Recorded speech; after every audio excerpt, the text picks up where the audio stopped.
2026-ലെ മലയാള സിനിമയിലെ ഏറ്റവും വലിയ വിജയങ്ങളിലൊന്നായി മാറിയ ചത്ത പച്ച അതിന്റെ രണ്ടാം വാരത്തിലേക്ക് കടക്കുമ്പോഴും തകർപ്പൻ മുന്നേറ്റമാണ് കാഴ്ചവെക്കുന്നത്. റിലീസ് ചെയ്ത് വെറും 10 ദിവസത്തിനുള്ളിൽ ലോകമെമ്പാടുനിന്നുമായി 35.51 കോടി രൂപയാണ് ഈ ആക്ഷൻ എന്റർടൈനർ സ്വന്തമാക്കിയത്. ആവേശത്തിലുള്ള പ്രേക്ഷകരും പോസിറ്റീവ് റിവ്യൂകളും ചിത്രത്തിന് കരുത്തേകുന്നു. കേരളത്തിൽ ഉടനീളം തിയേറ്ററുകൾ നിറഞ്ഞുകവിയുന്ന കാഴ്ചയാണ് ഇപ്പോഴുമുള്ളത്. റിലീസ് ചെയ്ത ആദ്യ ദിവസം മുതൽ ലഭിച്ച വലിയ ആവേശം ഒട്ടും ചോരാതെ രണ്ടാം വാരത്തിലും ചിത്രം നിലനിർത്തുന്നു. ഈ വർഷത്തെ ആദ്യത്തെ ഹിറ്റുകളിൽ ഒന്ന് എന്നതിലുപരി മാത്രമല്ല, ഒരു ലോങ് റൺ ഉറപ്പിച്ച ജനപ്രിയ ചിത്രമായി ചത്ത പച്ച മാറിക്കഴിഞ്ഞു. മലയാളത്തിന് പുറമെ മറ്റു ഭാഷകളിലേക്കും ചിത്രം വ്യാപിപ്പിക്കുകയാണ്.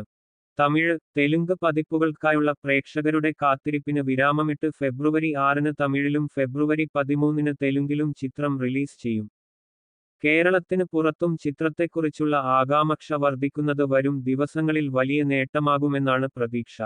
ബോക്സ് ഓഫീസ് കണക്കുകൾക്കപ്പുറം ചിത്രത്തിലെ ഗംഭീരമായ ഗുസ്തി രംഗങ്ങളും സാഹോദര്യത്തിന്റെ വൈകാരികതയും പ്രേക്ഷകരെയും നിരൂപകരെയും ഒരുപോലെ ആകർഷിച്ചിട്ടുണ്ട്.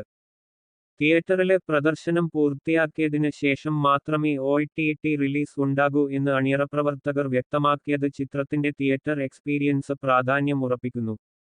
മറ്റൊരു പുതുമയായി ടോപ്സ് ഇന്ത്യ യുമായി സഹകരിച്ച് ചിത്രത്തിലെ കഥാപാത്രങ്ങളെ ഉൾപ്പെടുത്തി ട്രേഡിംഗ് കാർഡുകളും അണിയറപ്രവർത്തകർ പുറത്തിറക്കിയിട്ടുണ്ട്.